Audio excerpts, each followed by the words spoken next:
imagine someone somewhere is busy praying for me. Trading is good. Arambirange. Ndiumana ndi mavuto so that ndibwerere kwa Mulungu wakeyo.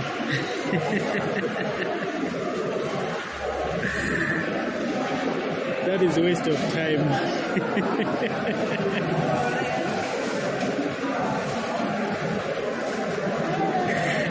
Your God is your God, it's not my God, and I'm not afraid of your God, and your God, he has no power over me.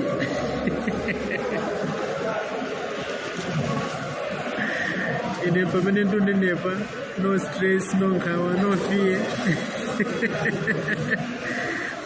They will just up a scale 80 kgs. 80 kgs. Life no balance.